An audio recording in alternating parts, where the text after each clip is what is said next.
William Smith.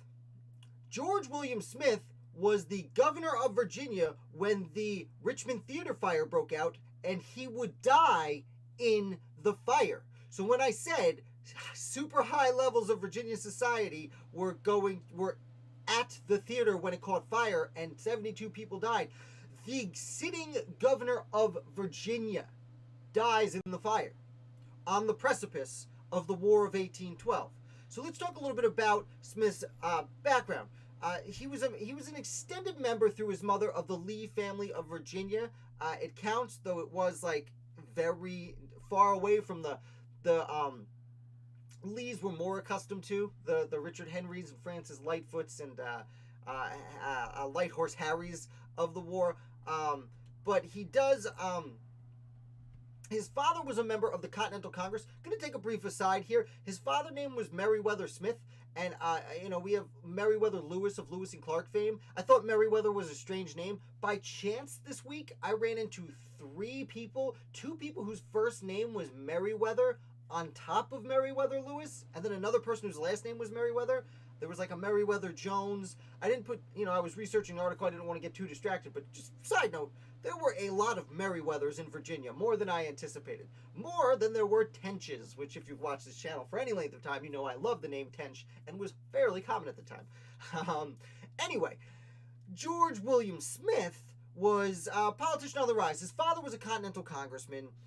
George becomes a Virginia House of Delegates, a member of the Virginia House of Delegates at a very young age, basically becomes a career politician. By 1808, he had spent several years in the Virginia Assembly, and he is elected to the Council of State, which is essentially the governor's cabinet. And while he's there for several years and ends up becoming the senior member. So in theory, he's essentially lieutenant governor of Virginia for a few years. Now, he acts as governor twice before becoming governor. So, when the term of John Tyler as governor of Virginia ends, George William Smith steps in temporarily until the next governor can come in. It seems like John Tyler wasn't super excited, so he left a little bit early because he lost. And James Monroe is elected for the second time, a decade after his first stint, as governor. George William Smith sits in for a few months until Monroe gets there. Now, Monroe is only governor of Virginia for about 2 months when he's chosen by James Madison, his buddy, to be Secretary of State, just as, like I said, no, it's a little bit early for the War of 1812. But his buddy says, hey, come be Secretary of State. So James Monroe becomes governor for the second time for 2 months. And he's like, I got better things to do, and leaves. So again, George William Smith, for the second time in less than 3 months, is acting governor of Virginia, and this time the people just elect him governor because they're like, all right, hang out. You're doing a good job, just stay around. Unfortunately, he doesn't actually take his seat until the beginning of December 1811, just 3 weeks before the fire. Now, the fire, as I said, kills a bunch of people. Obviously, George William Smith is one of these people.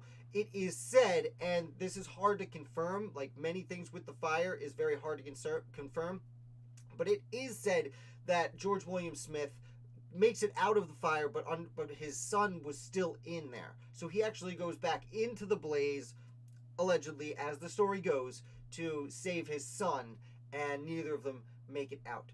And I do want to note that the death of the governor sends the country into disarray. I mean, war would be declared the following June for the War of 1812, but at this point, it's common. There's already the war hawks, the Henry Clays out there saying, let's get to war already. So with Virginia, I will repeat, being the most powerful, important state, Virginia's time in this position is very important.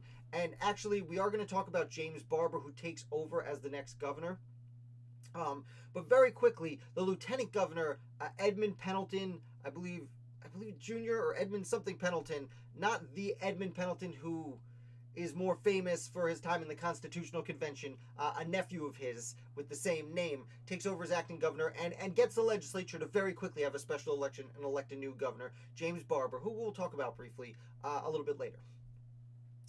That is the sadly abbreviated life of Virginia Governor George William Smith. Let's move on to the next one.